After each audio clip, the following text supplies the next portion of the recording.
자려고 누웠는데 저스툰 지루한 지하철에 저스툰 자려고 누웠는데 지루한 지하철에 클래스가 다른 재미 저스툰 클래스가 다른 재미 저스툰 웹툰 웹소설은 저스툰 클래스가 다른 재미 저스툰 다이어트를 위한 꿀팁 동결건조 채소와 곡물, 단백질 그리고 효소와 비타민, 미네랄로 만든 다이어트 전용 그린 스무디로 하루 한두 끼만 바꿔 드세요.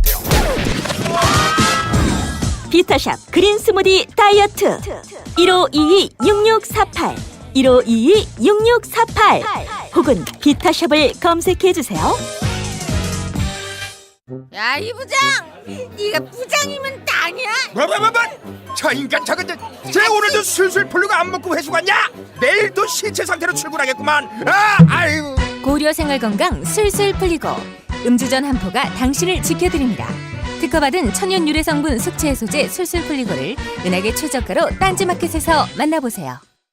한글도 남보다 빨리 깨치고 참 똑똑했는데 갈수록 실력이 뒤처지는 것 같아 걱정이에요. 혹시 초등학교 교과서 본 적 있어요? 어려운 어휘가 너무 많아요. 학교에서는 어휘 개념을 하나하나 설명해 줄 시간이 정말 부족하잖아요. 그럼 어떡하죠? 내 아이의 어휘만큼은 내가 책임져야죠. 어휘 공부의 정성. 초등어휘 3천, 초등어휘 5천. 검색창에 초등어휘 3천을 쳐보세요.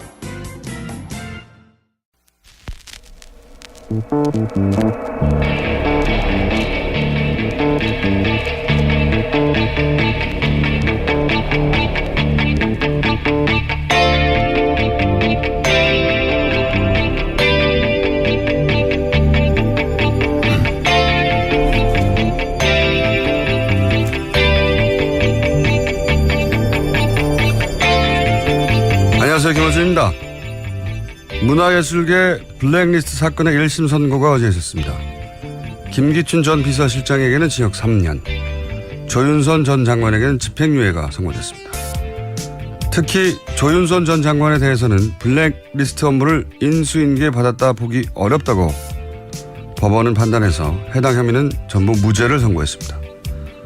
이 무죄 대목이 이해하기 어려운 것은 전임인 박전우 전 정무수석이 후임인 조윤선 전 장관에게 전화로도 만나서도 블랙리스트 업무를 설명했고 처음에 웃으면서 듣던 조 장관이 나중에는 표정이 어두워졌다고 구체적으로 블랙리스트 인수인계에 대해 진술을 했다는 겁니다. 전임이 인수인계했다고 하는데 후임이 안 받았다는 게 저는 이해가 안 갑니다. 엇갈리는 진술이 있긴 합니다. 정관주 전 문체부 1차관은 조 전 장관에게 보고했다면 지원 배제 업무가 중단될 수도 있었는데 그러지 못해서 후회된다는 진술을 했습니다. 하지만 그 진술은 자신은 보고하지 않았다는 것이지 그 누구도 조 전 장관에게 블랙리스트 업무를 인수인계하지 않았다는 말이 아니지 않습니까? 또 자신이 보고를 했다면 중단될 수 있었을 텐데 하는 것은 실제로는 실행되지 않은 자신만의 생각이고 후회지. 그게 어떻게 조 전 장관이 그 업무에 책임이 없다는 근거가 될 수 있는지. 조윤선 전 장관 블랙리스트 혐의 무죄. 이거 저만 이해가 안 가는 건가요? 김어준의 의문이었습니다.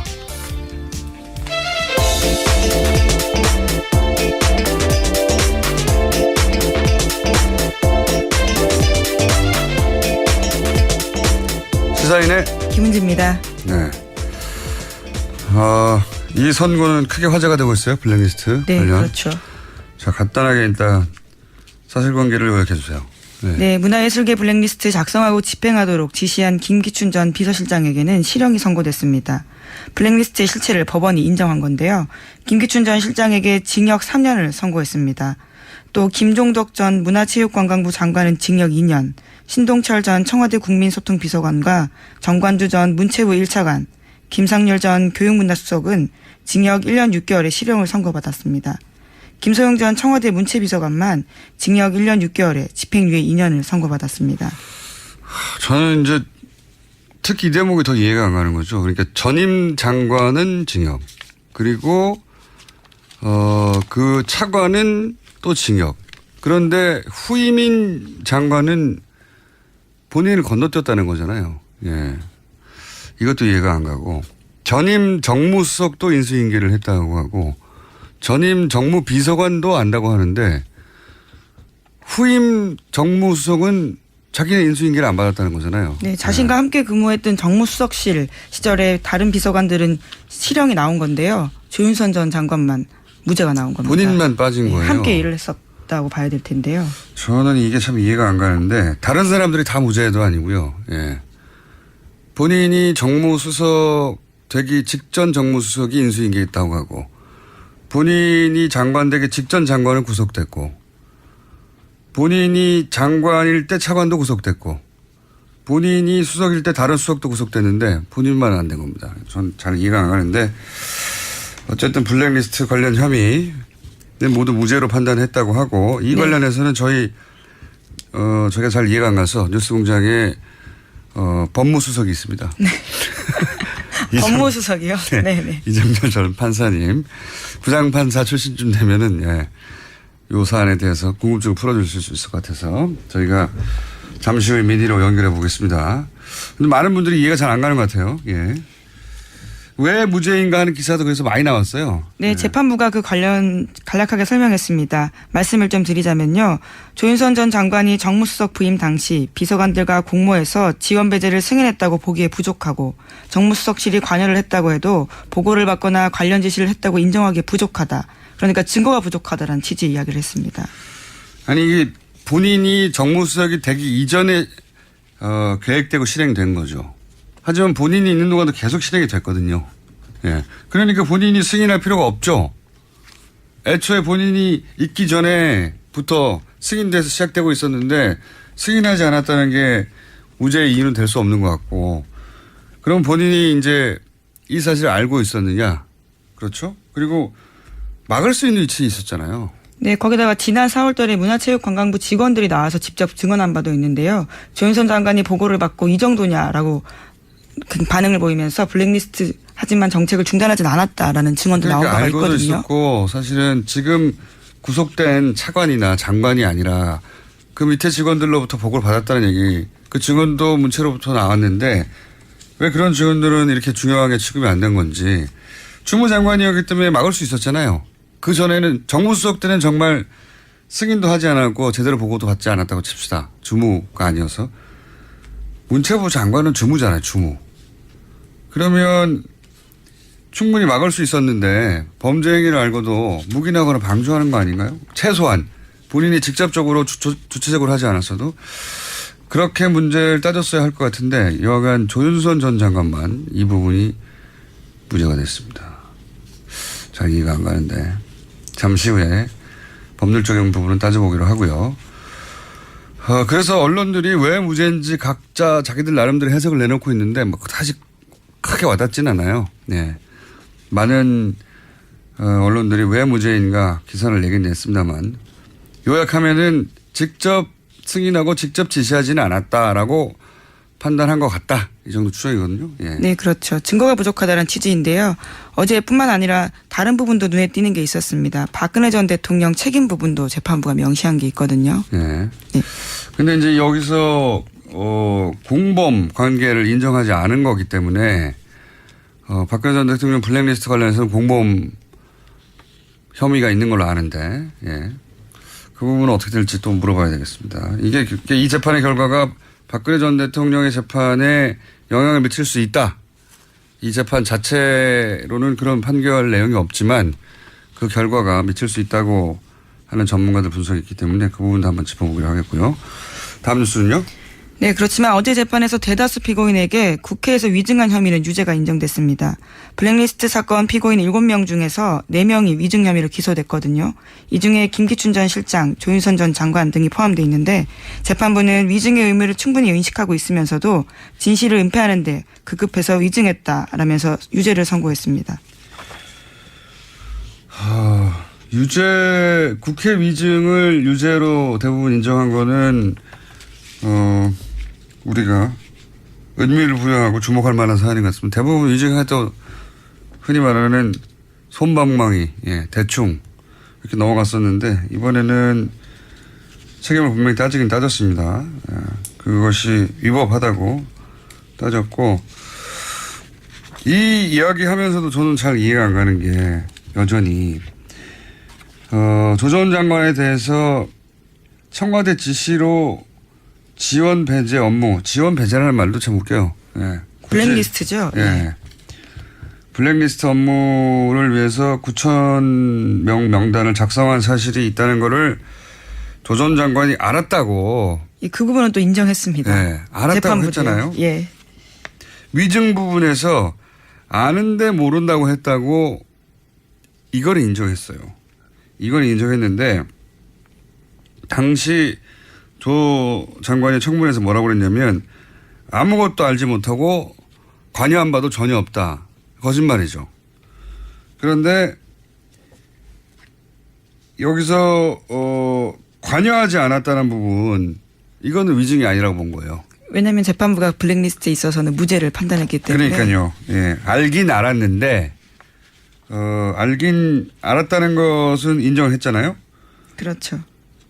그런데 본인은 알지 못한다고 했잖아요. 이것도 위증이고, 관여하지 않았다는 부분은 진짜로 관여하지 않았다고 인정해 준 거죠. 아는 자체로 이미 관여가 되는 거 아닙니까?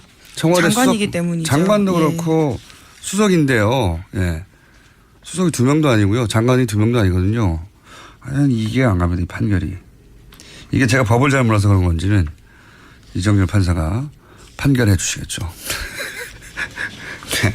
언론 기사만 보고 전 이해가 안 가서, 그 기자들은 판사를 해본 건 아니기 때문에 저희가 잠시 후에 저희 궁금증을 풀어보기로 하고요. 자, 다음 뉴스는요. 네, 문화체육관광부가 문화예술계와 함께 진상조사위를 출범하기로 어제 결정했습니다. 진상조사위 구성은 문화예술인 17명과 문화체육부 직원들이 함께 구성합니다. 제가 보기에는 문체부는 이 판결에 대해서 받아들이기 힘든 부분이 있을 것 같아요. 꽤. 왜냐하면 문체부가 이로 인해서 가장 큰 피해를 받고, 그리고 사실은 문체부 직원들 중에 이 일로 인해서 부끄러움도 크게 느꼈고 고백도 했고, 실제 특검에 여러 가지 문서를 제공한 것도, 예, 그럼 참담함 때문에 제공했단 말이죠. 근데 자기들은 그렇게 느끼는데 장관이 아니라고 무죄로 나오면 후임 장관이 지금 조사위 법률적 판단하고는 별개로 진상조사회를 꾸렸으니까 여기서 또 새로운 사실들이 추가로 나올 수도 있겠죠. 예. 그럼 또 2심에서 반영이 될 수도 있을 것 같은데, 문화계에서는 이게 이제 인정이 잘 안 되겠죠. 예. 장관이 빠져나왔으니까요. 중무부처에 실행한, 문화계에서는 뭐 인정하기 힘들다는 반응이 많이 있던 것 같은데. 네, 어제 유감 표명들 나왔습니다. 문화연대 문화정책센터 소장인 이원재 소장이요, 관련해서 이러한 판결들을 인정하기 힘들다라는 입장을 냈습니다.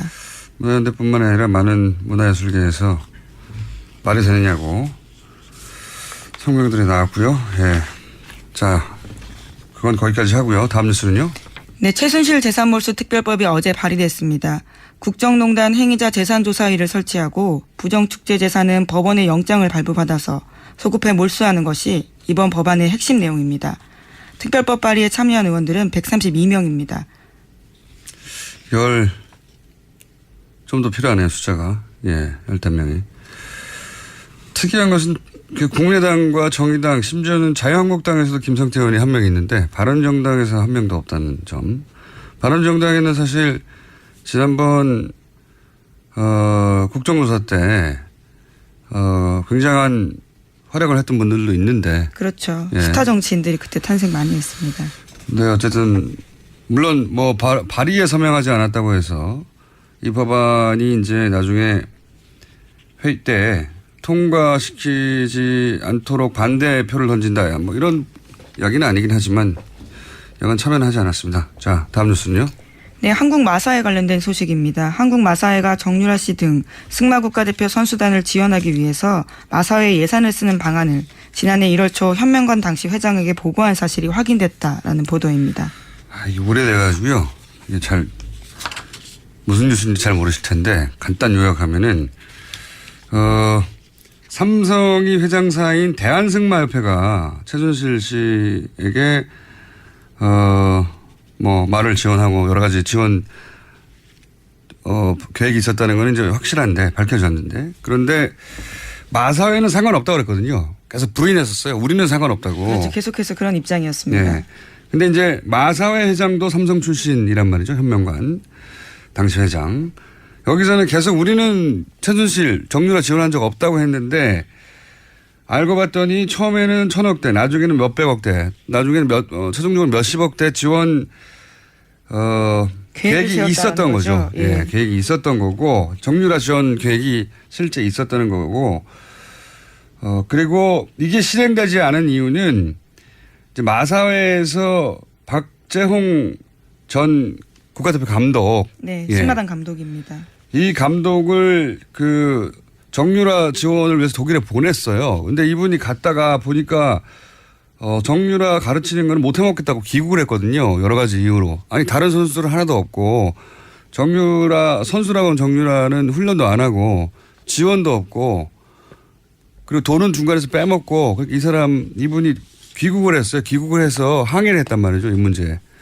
그 문제가 불거지기 시작하자 그 지원 대책이 실행에 옮겨지지 못한 것이지 그렇게 실행에 옮겨지지 못하자 우리는 한 적이 없다고 부인하고 있었는데 이제 계획이 있었다는 사실이 확인된 거죠. 예, 해당 문건이 나온 겁니다. 그러니까 뭐 한마디로 말해서 대한승마협회 마사회 말과 관련된 모든 기관들이 정유라 지원을 위해서 계획을 가지고 있었다는 그런 이야기입니다. 그게 계속 부인했는데 증거가 나왔다는 얘기입니다. 예. 전방위로 정유라 선수 하나를 왜 지원했겠어요? 그거는 최순실 혼자만의 힘으로 됐겠는가. 당연히 박근혜 대통령의 뒤에서의 승인이 있지 않겠는가. 뭐 이런 그런 그 입증하기 위한 물증 하나 더 나온 거죠. 예. 자, 잠시 후에 저희가 바로 이정열 판사 연결해야 되기 때문에 오늘 좀 짧게 해야 될 것 같은데 제목 정도만 체크하고 넘어갑시다. 예. 네, 박근혜 전 대통령의 청와대에서 직무정지 중에도 업무 추진비를 하루에 800만 원꼴로 썼다라는 보도도 나왔습니다. 지금 현 정부는요? 예, 현 정부 같은 경우에는 하루에 760만 원 정도 차이가 납니다. 예. 출범초기에 매일매일 일하는 정부보다 직무 정지됐을 때 돈을 더 많이 썼다는. 네, 그렇죠. 814만 원 꼴입니다. 평균. 예. 근데 이건 액수가 문제가 아니고 돈을 어디다 썼냐 이거죠. 지금 현 정부는 돈 쓰는 게 다 확인이 되는데. 예, 계속 공개하고 있습니다. 매일매일 확인이 되거든요. 어디다 얼마 썼고. 이 814만 원은 액수도 직무 정지된 당시 청와대로는 많지만 많은 게 문제가 아니라 돈을 어디다 썼는지를 모른다는 거예요. 예, 대통령 기록관으로 이관해서 내역을 확인할 수 없는 상황입니다. 어디다 썼을까요? 네. 자, 다음 뉴스 제목 정도 체크합시다. 예. 네, 홍준표 자유한국당 대표가 담배값 인하에 대해서 발언을 다시 한번 했습니다. 그러자 당내에서도 반발이 있습니다. 담배값 인하는 사실은 원내에 있는 의원들은 이게 분위기가 안 좋다는 게 느껴지거든요. 사실 이게 기분이 나쁜 겁니다. 기분이. 그러니까 그 담배값을 인상한다면 기분이 좋아야 되잖아요. 흡연자들은. 그런데 아니 우리를 뭘로 보고 이렇게 이랬다 저랬다 하나 기분이 나쁜 거거든요. 우리를 바보 취급하나 사람들이 그 정서적 반응을 잘 이해 못하는 게 있는 거고 또 하나는 홍준표 대표의 힘을 빼는 거죠. 예, 왜냐하면 이제 곧이어 지방선거가 있기 때문에 네, 여기서 힘을 빼놓지 않으면 홍준표 대표가 주도해서 지방선거에서 이제 친박 진영에 공천이라든가 이런데 너무 크게 하여튼 힘을 빼깁니다. 네, 요 얘기는 하다 말아야 되겠네요. 나중에 한번 좀 다루기로 하고요. 여기까지 하겠습니다. 네, 시사인의 김은지였습니다. 감사합니다. 자, 바로 이어서 저희가 궁금했던 이정열 판사님을 연결해가지고 조윤선 전 장관의 집행유예 건에 대해서 왜 이렇게 된 건지 좀 여쭤보겠습니다. 안녕하십니까 판사님? 안녕하십니까. 네, 저 뉴스공장의 법무수석으로서 무슨 말씀이에요? 저 영장 해설 뭐라고 하시는 영장 전담 해설이라고 하시는데 왜 갑자기? 예. 하여튼 뭐 그때그때 달라집니다. 예, 직책이. 예, 알겠습니다. 네. 우선 그 법원이 무죄로 판단한 이유를 좀 전문가로서 설명해 주십시오. 일단 조윤선 전 장관에 대한 부분을 보면 네. 지금 그러니까 큰 틀을 먼저 말씀을 드릴까요? 아니면 그 부분만 먼저 말씀을 드릴까요? 큰 틀부터 말씀해 주십시오. 그러면. 예. 예, 일단 지금 이 사건에서 그 큰 틀에서 재판부가 이 사건을 보고 있는 시각이 그대로 드러나고 있는 부분이 있습니다. 네. 그러니까 양형 부분에서 나오는 이야기인데 양형. 예. 쭉 이 사건의 이 본질에 대해서 재판부가 판단을 하기를 뭐 이제 이게 그 직업 공무원 제도를 위반을 했다. 그 다음에 뭐 문화예술 활동, 문화 창작의 자유를 이제 침해했다. 이런 얘기를 쭉 하면서 마지막에 뭐라고 하냐면 다만 이 피고인들이 보수주의를 표방한 대통령을 보좌하는 정무직 공무원들이어서 문화예술계가 지나치게 좌편향되어 있다는 인식에 따라 이거를 단기간에 바로잡겠다는 의혹이 지나쳐서 범행에 이른 것으로 보인다. 그래서 이게 특정 개인 등의 사익 추구를 목적으로 국가 권력을 남용한 다른 국정농단 범행과는 성격이 분명히 다르다. 아하. 이렇게 지금 판단하고 있어요. 아하. 그러니까 이것은 이제 재판부가 그야말로 이 부분에 대해서 어떤 그 사익 추구가 아니기 때문에 국정농단이라고 하는 것을 아주 가볍게 보고 있는 거죠. 이 블랙리스트라고 하는 것을. 그렇군요. 오히려 돈 때문에 그랬으면 이해가 할 만한데 이런 확신범이 제일 무서운 거 아닙니까? 국가적으로?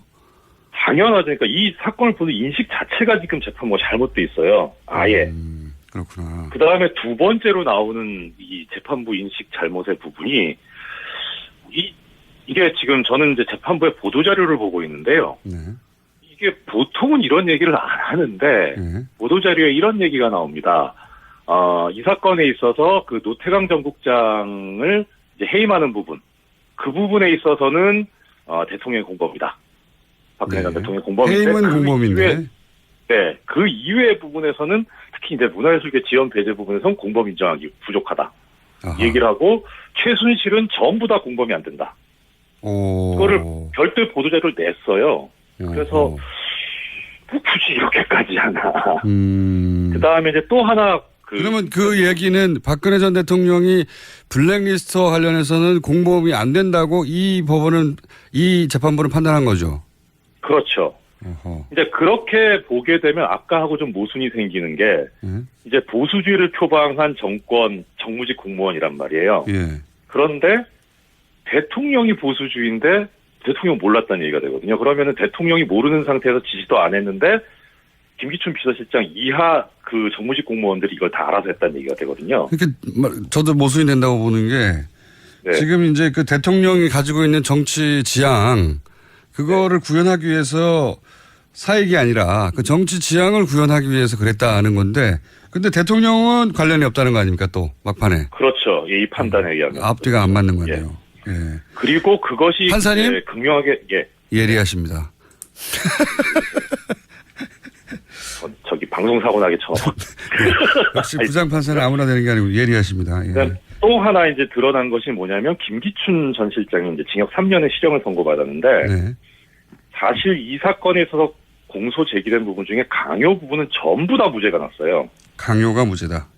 네, 전부 다 무죄가 났고 직권남용 부분도 상당한 부분 무죄가 났는데 그럼에도 불구하고 3년이 선고가 됐어요. 이게 어떻게 보면 이제 일반 국민들 입장에서는 이 3년 너무 낮다라고 판단하실 수 있는데 근데 이 법률적으로 해석을 해보면 이 3년은 상당히 중요해요. 그러니까 어떻든 김기춘 씨는 전과가 없잖아요. 초범이잖아요.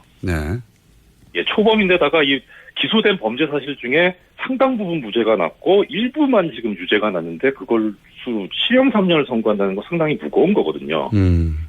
그러면은 이 재판부의 판단은 아까 그 부분이랑 궤를 같이 한다고 보여요. 그러니까 이것은 박근혜 최순실까지 가는 부분이 아니라 김기춘서부터 시작된 거다. 이렇게 막아버린 거죠. 그러니까 김기춘 전 실장에 대한 형이 너무 높아요. 행간에 지금 그런 그 해석이 깔려 있는 거군요. 인식이.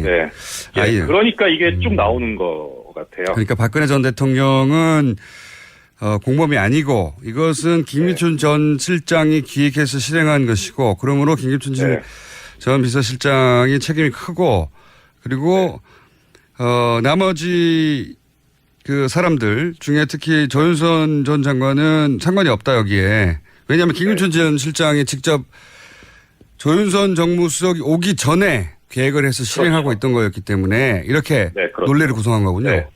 그렇죠. 그 말씀 드렸어야 되는데 먼저 공장장님께서 말씀하신 정말 예리하십니다. 판사님 서로 이런 얘기를 이제 하지 않는 것으로. 자 그러면 제가 궁금한 건 이겁니다. 네. 그럼 쉬운 말로 하면 판결 들으면 그러면 김기춘 비서실장은 지시하고 승인했지만 조윤선 정무수석은 건너뛰었고 그리고 그 아래 비서관들이 했다는 소리가 되는 거 아닙니까? 네, 그렇죠. 이게 진짜 이상한 상황인데. 한 부분은 이제 이거는 이제 저는 동의할 수 없지만 판결문의 논리를 말씀드리겠습니다. 그러니까 아까 이제 공장장님께서 말씀하신 것처럼 이제 건너뛰게 되는데 이것이 왜 그러냐면 첫째는 이제 전 정무수석이 있던 시절에 기획되고 문건이 작성이 되고 쭉 이제 실행이 되기 시작했어요. 그러면은 일단 이 소관 업무는 문화계 블랙리스트이기 때문에 교육문화수석실 소관입니다. 가장 큰 이제 주범이 되는 주축이 되는 부서는 교육문화수석실이고요. 그렇죠. 다만 이제 여기서 이 정부적인 어떤 판단을 하려고 했는지 정무수석실이 개입을 합니다.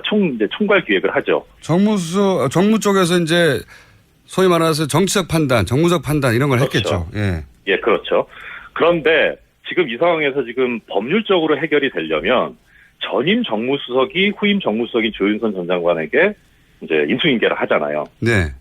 그러면은 일단 그냥 그 시계열적으로 그 단면을 보면 조윤선 전 장관은 아무것도 모르는 상태에서 들어오게 되는 거잖아요. 네. 그러면은 전임 정무수석과 후임 정무수석 사이에는 공범 관계가 있어야 됩니다. 업무 인수인계를 했다고 전임 박전우 전 정무수석이 얘기를 했거든요. 진술을. 그러니까요. 그러니까 공범 관계가 있어야지 그래야지 후임 정무수석이 나중에 이 그 역할 분담에 참여하게 되는 그런 논리성을 가지게 되는데 문제는 이 전임 정무수석은 기소가 되지 않았던 것 같아요. 그 부분이 빠졌고 저도 그 부분이 좀 이상했고요. 왜냐하면 박전우 전 정무수석은 통화로도 혹은 만나서도 이제 앞으로 할 업무니까 블랙리스트 업무를 후임인 조윤선 전 수석에게 당시 업무를 설명했고 그 얘기를 듣다가 처음에 웃다가 나중에는 심각해져가지고 표정이 어두워졌다. 구체적으로 진술했거든요. 내가 인수인계 했다고. 네, 그렇죠. 그러니까 여기 재판부에서도 그래서 뭐라고 판단하고 있냐면 전임 정무수석 재임 당시에 이런 보고서가 작성이 됐고 그래서 정부에 반대하는 개인 단체를 선별을 해서 지원해서 배제하도록 하는 행위를 하게 했는데 이것에 관해서 의견을 개진을 하고 점검을 한 것으로 의심되는 사정이 인정이 되기는 한다. 이렇게는 써놨어요. 인정이 되기는 하나. 의심이 된다. 예. 그런데 문제는 뭐냐면 지금 여기서 공범은 뭐냐면은 그 정무비서관. 이 정무비서관이 지금 공범으로 돼 있는데 정무비서관은 실제로는 전임 정무수석 하에서 이제 여러 가지 행동을 한 것으로 지금 기소가 돼 있고 그 범죄 사실에도 그렇게 돼 있고요. 그다음에 이 사람하고 지금 후임 정무수석인 조윤선 장관 사이에는 별다른 지금 연결고리가 안 보여요. 판결문상으로는. 그게 저도 그게 또 이해가 안 가는 게요. 전임 정무수석도 블랙리스트를 인수인계했다고 하고 그리고 그 정무 비서관도 여기에 혐의가 있고 그리고 특히나 전임 문체부 장관도 구속이 되고 그리고 문체부 차관도 구속이 됐는데 오로지 조윤선 정무수석과 조윤선 문체부 장관만 건너뛰었다고 이게 이야기가 되는 거거든요. 쏙 빠져서. 그러니까 법률적으로 보면 전임 정무수석이 이 지금 공범관계 고리에서 빠져 있는 것이 그러니까 기소 단계에서 그렇게 된 것 같긴 한데 그것이 지금 법률적으로 보면 무죄가 나오게 되는 가장 큰 원인이었던 것 같고 고리가 빠졌다. 더 큰 거는 지금 이것을 그러니까 어느 한 순간 시간마다 단편적으로 보게 되면 그런 판단이 가능할 수도 있어요. 있지만 크게 보면 이 조윤선 전 장관이라는 사람은 박근혜 대통령 후보 시절부터 여기에 관여하고 있는 사람이잖아요. 그러니까 큰 아주 그림을 가까운 그리는 사람이고, 그리고 최종적으로 이 사람이 가는 곳이 문화체육부 장관이거든요. 여기는 완전히 이 블랙리스트를 실행하는 그 손발이 되는 자리에 가게 되잖아요. 그렇죠. 그러니까 기획부터 집행까지 풀코스를 다 담당했던 분인데 그 주요 어느 코스에. 한 단면만 보고 이것이 직권남용이 아니더라고 본 것은 너무 단편적으로 본 거다, 재판부가. 그럼 이거 어떻습니까? 그러니까 재판부의 판단을 10분 받아들여서 네. 이전 정무수석과 그 비서실장이 다 결정해 놓았고 그래서 그 네. 루틴이 이미 짜져 있어서 본인이 새로 승인하거나 지시할 내용이 없었다. 그래서 본인을 건너뛰었다라고 인정한다고 하더라도 네. 본인이 그걸 막을 수 있는 위치에 있었잖아요. 문체부 차관으로. 그러니까 네, 알았다는 것까지는 재판부도 인정을 했으니까 적어도 범죄 행위가 자신의 주무부처에서 실행되고 있으면 적어도 그거를 방조한 죄는 물어야 되는 거 아닙니까?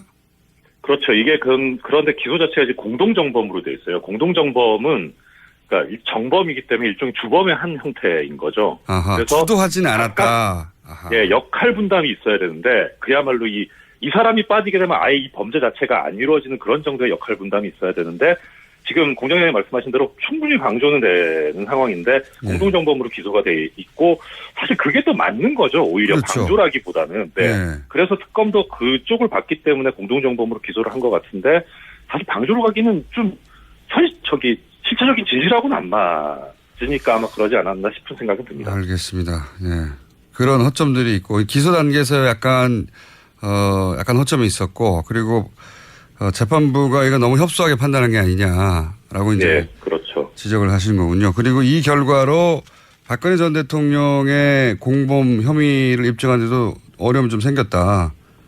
그런 말씀이신 거죠. 일단 너무 이례적으로 재판부에서 뭐 박근혜 전 대통령이나 뭐 최순실 씨의 공범관계가 인정이 안 된다는 보도자료를 낸 게 이례적이긴 한데 일단은 이 사건은 블랙리스트 관련해서 김기춘 전 비서실장을 필두로 한 그 비서실과 이제 문체부에 관련된 사람들에 대한 재판이었기 때문에 박근혜 전 대통령이나 내지는 최순실 씨가 이 블랙리스트 작성에 관여하게 되는 부분에 있어서 어떤 역할을 하는지에 관한 그런 심리는 사실 중요하게 이루어지지는 않거든요. 알겠습니다. 오늘 여기까지 듣고요. 예. 예리하셨다는 말씀을 남기고 또 조만간 요건에 대해서 다시 한번 연결할 기회가 있지 않을까 저는 싶습니다. 왜냐면은 문화계에서 반발이 심하거든요. 네. 오늘 여기까지 듣겠습니다. 네. 감사합니다. 네, 고맙습니다. 네. 이정열 전 판사님이었습니다. 모닝똥? 제겐 사치였죠. 내가 토끼인지 토끼똥이 나인지 내가 변을 본 것인지 변을 당한 것인지 나는 바나나이고 싶다. 간혹 구렁이이고도 싶다. 미궁 대장사랑 빅똥의 추억 미궁 대장사랑이 찾아드립니다. 혈중 콜레스테롤 개선과 배변 활동에 도움을 주는 건강기능식품입니다. 검색창에 미궁 대장사랑. 미궁 장사랑 이름 바꿨어요. 프로바이오틱스 12종 추가. 미궁 대장사랑. 골반 잡자 바로 잡자 바디로직 허리 통증 바로 잡자 바디로직 2017년 쿨 썸머 바디로직 라이트 출시. 통기성이 좋아 땀 걱정 없이 한여름에도 쾌적하게. 입은 듯 안 입은 듯 가벼움의 신축성은 그대로. 자세가 좋아지는 골반 교정 타이즈 바디로직 검색창에 골반 교정 바디로직 라이트. 아무도 묻지도 따지지도 않고 가입하셨다고요? 보험은 너무 어려워요. 걱정 마십시오. 마이보험 체크가 도와드립니다. 1800-7917 마이보험 체크로 지금 전화주세요. 1800-7917 이미 가입한 보험이나 신규 보험도 가장 좋은 조건을 체크해서 찾아드립니다. 인터넷 한글 주소 마이보험.com 또는 카카오톡에서 아이디 검색 마이보험을 친구 추가하여 상담하실 수 있습니다.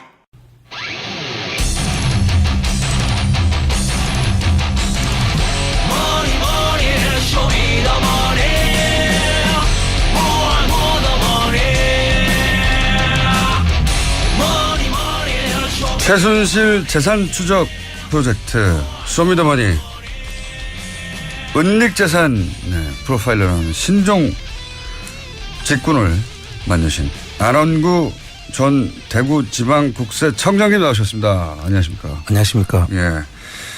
유럽에 다녀오셨어요. 네, 유럽에 다녀오셔가지고 저희가 애타게 기다리고 있습니다. 새로운 소식을. 이번 유럽 방문이 세 번째인가요? 저는 세 번째고 안민석 군은 네 번째고 그렇습니다. 자, 세 번째 계속 세 번이나 하셨는데 이번에는 8박 9일 동안 5개 나라 독일, 스위스, 리히텐슈타인, 오스트리아, 헝가리 많이 이동하셨어요? 예, 그렇습니다. 네. 한 2,000km 다녀왔죠. 2,000km. 네. 급하게 다녀오셨는데. 자, 일단 유럽을 방문했더니 혹시 안원구 청장님을 알아보거나 혹은 잘 듣고 있다는 사람들이 많던가요? 예, 엄청나게 알아보더라고요. 저는 사실 저를 알아볼 수 없을 줄 알았는데. 저도 알아보는 거지만 그 유수 공장에 대한 그 교포들, 그 교민들이 상당히 많은 사람들이 듣고 있고. 대단하다니까요. 인기가 대단해요. 실감하셨죠? 예, 그리고 우리 김호준 총수가 오면 좋아하는 고기 재어놨다가 꼭 드리고 싶다고.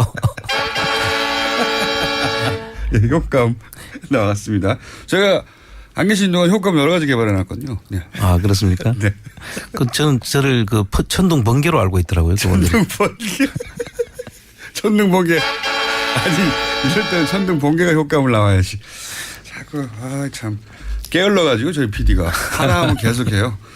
자, 어쨌든, 그럼 유럽에서 듣고 계신 뉴스공장 팬 여러분, 안원구 청장님 잘 돌아오셨고요. 예.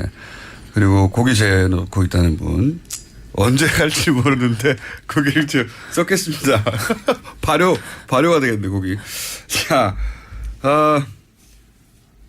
가서 이제 여러 가지를 또 새로 밝혀내신 걸로 혹은 뭐 또 정황을 잡은 걸로 알고 있는데 그 중에서 가장 귀가 솔깃했던 건 전화도 잠깐 연결했었지만 최순실 재산이 이미 옮겨지고 있다. 예, 그렇습니다. 우리 최순실 씨가 이제 감옥에 있고 그리고 정유라 씨도 이제 국내에 돌아왔고 최순실 씨, 정윤혜 씨도 한국에 있고 그러면 가족들이 다 여기 있는데 거기서 뭐 재산이 그대로 있겠거니라고 짐작하고 있었는데 그게 아니었다는 거죠? 예, 지금 독일을 중심으로 한 유럽 쪽에서 있던 재산들은 그동안에 그 재산을 형성하거나 은닉하는데 도움을 줬던 분들이 그대로 있잖아요. 예.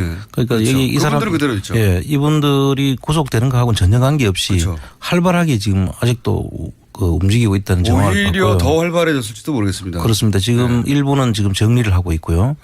그 또 정리하는 걸 따라가다 보니까 또 새로운 그동안에 우리가 알지 못했던 재산까지 발견하는. 새로운 재산도 발견했고. 예, 그렇습니다. 정리는 예를 들면 어떤 식으로 하고 있습니까? 지금 다른 사람 앞으로 그 재산을 넘기는 거죠. 그럼 이제 그 넘기는 과정을 저희들이 추적하다가 그동안에 몰랐던 재산을 또 발견하게 된 것인 거예요. 넘겨받는 사람은 그럼 누굽니까? 그 조력인으로 보이는데요. 그 넘겨받는 사람들은 유럽에서 이분들을 조직적으로 회사를 만들어 주거나 또는 회사를 만드는 데 이름을 올리거나 했던 분들로 저희들이 추정을 하고 있습니다. 그러면 지지난 시간에 이게 이제 페이퍼 컴퍼니인데 이름만 있는 페이퍼 컴퍼니가 아니라 부동산 형태로 존재하는 페이퍼 컴퍼니다. 그렇습니다. 예. 네. 여기서 페이퍼 컴퍼니라는 건 그러니까 실소유자가 따로 있고 대리인을 내세운 거라는 거죠. 그렇죠. 예. 위장회사라고 보는 게 더 정할 것 같습니다. 예. 그러면 결국 이번에 발견된 재산들이 있지 않습니까? 호텔이라든가 여러 가지. 예. 이 과정 국정농단 이제 사태가 터지고 나서 거기서 승마장이라든가 구입한 호텔이라든가 이게 좀 밝혀졌잖아요. 예. 일부가. 근데 그런 재산들이 결국은 최순실 씨 다른 재산을 대리했던 위장회사로 넘어가는 겁니까? 그렇죠. 그리고 사실은 이 재산들은 범죄 수익에 관련된 재산으로 봐야 되거든요. 예. 그 최근에 이루어진 것이고요. 특히나 확실하죠. 예. 최근에. 그래서 이런 부분들은 범죄 수익을 우리가 환수를 하기 위해서 이 확정이 되기 전에는 확정 전 보존 압류라는 조치를 취해서 그 재산이 없어지지 않도록 국내에서라면 그렇고 네. 또 외국에 있는 경우라도 그 외국 당국과 협조를 해서 네. 그런 조치들이 되도록 했어야 되는 거죠. 거기까지 챙기지 못했군요. 그렇습니다. 그 틈 사이에 이 재산들이 그러면 그 대리인 위장회사를 갔다는 건 결국 최순실 씨 재산이 이름만 바꿔서 그냥 옮겨졌다는 거 아닙니까? 이제 그게 사실 조사를 통해서 밝혀지면은 이제 사행위 취소를 통해서 이제 그걸 밝힐 수는 있습니다. 그런데 그 한 단계를 더 넘어야 되니까 사실 힘들게 돼 있죠. 그러니까요. 그러면은 그것이 위장회사이고 지금 그 발견됐을 때는 최순실의 재산이었는데 확실히. 예. 지금은 위장회사로 의심되는 회사로 넘어갔으면 그 위장회사가 위장회사라는 것까지 밝혀야지 이제 환수할 수 있는 거잖아요. 그렇습니다. 예. 아, 이거 어려워지는군요, 점점. 그리고 또 새로 발견된 재산도 있다고 하는데. 예, 그분들 이름을 우리가 이제 그 새로 산 사람들이 누군지 그 없어지면서 그 산 사람들이 누군지를 밝히다 보니까 나이가 뭐 23살, 24살 정도 되는 아주 나이가 어린 사람들이 취득을 한 거죠. 그 독일에서는 그런 사람들이 그걸 취득할 수가 없거든요. 그렇죠. 23살이 갑자기 뭐 수십억을 들여서. 네, 그래서 저희들이 이제 들어가 봤고 네. 들어가 보니까 저희들을 일거수일투족 감시를 하면서 네.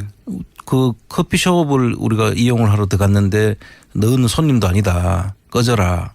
지옥에 나가라. 뭐 이런 식의 이야기가 있었습니다. 커피숍에 들어가자마자? 예.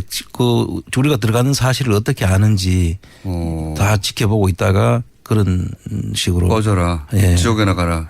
생긴 게 마음에 안 들어서 그런 거 아닐까요 혹시? 그럴 수도 모르죠. 아니 이 효과보다는 차라리 천둥 번개가 나은 것 같은데 어쨌든 죄송합니다. 저희 PD가 좀 짧아요. 여러 가지 생각도 짧고 자원도 짧고 자 그러면 새로운 재산 그러니까 탐문 과정에서 새로운 재산도 일부 발견됐다고 하는 그 새로운 재산 중에 약간만 공개하시면요. 다 공개하면 또 예, 이제 도망갈라. 저희들이 그 들어가는 그 호텔 예. 새로운 호텔 하나 하고 그리고 새로운 호텔도 들어가 봤더니 그게 그 자리에서 저희들이 쫓겨난 거죠. 근데 그 새로운 호텔이 이리저리 확인해 보니까 최순실의 재산이었다. 재산일 걸로 저희들이 지금 보고 있습니다. 근데 쫓겨났다는 이유만으로 그렇게 생각하기는 어렵잖아요. 그냥 그렇죠. 그 여러 가지 그거는 나중에 저희들이 그 혹시 다른 방송에서 스포트라이트 아니 스포트라이트 팀이 JTBC에 같이 간 것까지는 제가 알겠는데 굳건하게 약속을 하셨나 봅니다. 어제 안민석 의원도 그러고 안민석 의원에게 매일매일 전화 온대요. 제발 말하지 말아달라고. 그런 부탁을 받으셨군요. 어쨌든 거기서 새로운 재산을 발견했다. 예. 예. 그것은 스포트라이트를 통해서 사실은 그 그림을 보면 금방 이해가 될 수 있는 그런 곳입니다. 예. 그러면 그 재산은 지금 말씀하시는 걸로 비추자면 호텔인 거네요? 호텔하고 또 저희들이 그 관련 그 머니하우스를 통해서 확인을 해보니까 화장품 회사 또 화장품 회사. 승마장 승마장이요? 예. 그리고 이거는 제보에 의한 건데 오스트리아에도 호텔을 샀다는 제보가 있어요. 그래서 지금 저희들이 그동안에 그 제한된 시간 내에 저희들이 찾고 그렇죠. 있는 중이긴 한데 그러다 보니까 그동안 몰랐던 재산들도 사실 지금도 더 많이 있을 것으로 저희들이 보고 있습니다. 그렇겠죠. 뭐 갈 때마다 계속 자꾸 늘어나는 거니까요 지금. 예. 이번에 가서 호텔도 찾고 승마장도 찾고 화장품 회사도 찾으셨다고요. 아하. 자세한 내용은 스포트라이트를 보시면 되겠고 스포트라이트 나온 다음에 제가 더 자세하게 얘기하겠습니다. 스포트라이트가 언제 하죠? JTBC에서 광고비 받아야 될 것 같은데. 자, 재산을 새로 찾았다. 네. 그중에 호텔도 있다. 근데 그 호텔은 그러면 최순실 씨 호텔이라고 찾은 곳에서 근처에 있는 호텔인가 보죠? 예, 그렇게 멀지 않습니다. 왜냐면 뭐 그냥 들어가서 커피 마시려고 그랬더니. 예, 그 같은 슈미텐 지역이고요. 아, 그렇군요. 예, 거리가 멀지 않습니다. 근데 이제 그 근처에 있는 호텔인데 초기에 기자들이 찾았을 때는 거기까지 못 갔는데. 그렇습니다. 예. 이번에도 우연히 찾은 거네요. 그렇습니다. 우연히 저희들이 찾게 됐습니다. 근처에서 커피 한잔하러 들어갔더니 뭐 쫓아내고 막 그래서 이상해서 여러 가지 정황들을 봤더니 이것도 관련 있는 재산이었다. 예. 그 가정은 나중에 다시 한번 스포트라이트 다음에. 그리고 그 안민석 의원이 또 한마디 저희 지난 코너에서 남기고 간 말이 뭐냐면 중요한 제보자를 만났는데 정유라가 키맨이다. 정유라만 있으면 이 재산 문제는 문제가 없다. 이런 이야기를 했다고 해요. 예, 좀 지금 자세히 얘기해 주세요. 한 60대 여성분인데요. 저희들이 구체적인 내용은 지금 말씀드릴 수가 없고 그 내용을 잘 아시는 분인데 역시 스포트라이트 때문에 말씀하시죠? 아니요. 그거는 저희들이 그 스포트라이트하고는 관계없이 그분을 저희들이 또 노출시킬 수가 없는 그런 정황이 있습니다. 그런데 요약하면 정유라가 재산의 키맨이다? 예, 그렇습니다. 정유라가 있는 한 이 자금의 흐름이라든지 그 다 움직일 수 있다. 저도 뭐가 이상했냐면 정유라 씨는 돈이 없다고 하고 그리고 최순실 씨는 한국에 구속돼 있는데 근데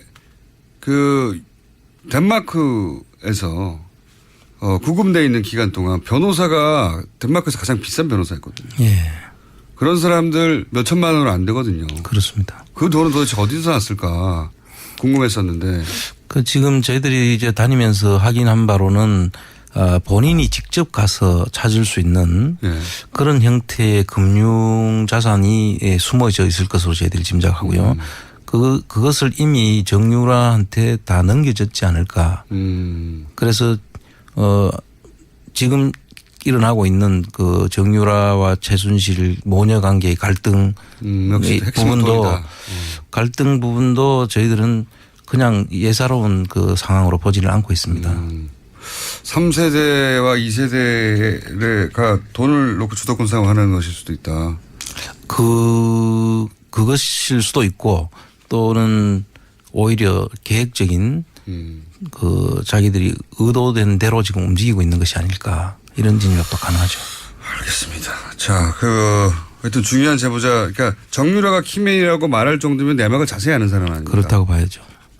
그러니까 지금 다 밝힐 수는 없는데 하여튼 여러 가지 중요한 제보를 했군요. 예, 뭐 그 외에도 뭐 많은 제보들을 저희들은 해줬고요. 그러면 쭉 앞으로 푸시면 되고요. 네. 예. 오늘 다 푸지 마시고. 그리고 이제 저희가 이제 방송 전체가 스포트라이트 광고가 되어 있기 때문에 손석희 선생님에게 청구서를 보내도록 하겠습니다. 외환은행 스위스 사무소 이거 불필요한 곳에 그러니까 우리나라와 스위스가 거래가 없는 시점에 외환은행 스위스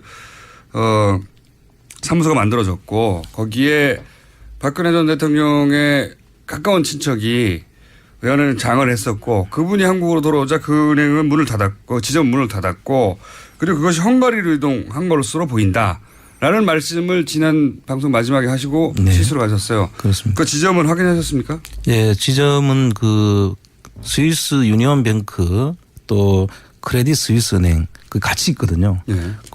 박정희 전 대통령 비자금이 있다라고 추정되는 곳. 거기에서 한 5분 도보로 5분 거리에 있는데요. 예. 그 지점을 가보니까 상당히 그 땅값도 비싼 곳이고 과거에부터 그 지역은 아주 번화한 곳으로 알려져 있는데 거기에 그냥 아무 영업도 하지 않는 사무실을 거기에 냈다는 것.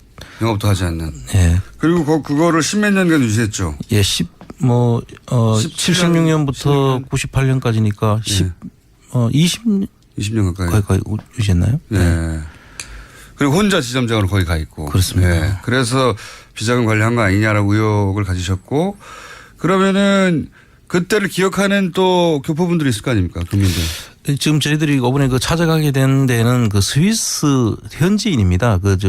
스위스인인데요. 그분이 우리가 그 주소를 이제 그 옛날 주소를 확보한다고 갔는데 그 주소가 아니고 그 거리 이름으로 나온 주소와 광장 이름으로 나온 주소가 달라가지고 처음엔 그 주소를 주는 걸 가지고 그 찾아갔던 곳이 프라이빗 뱅킹을 하는 은행이었고요.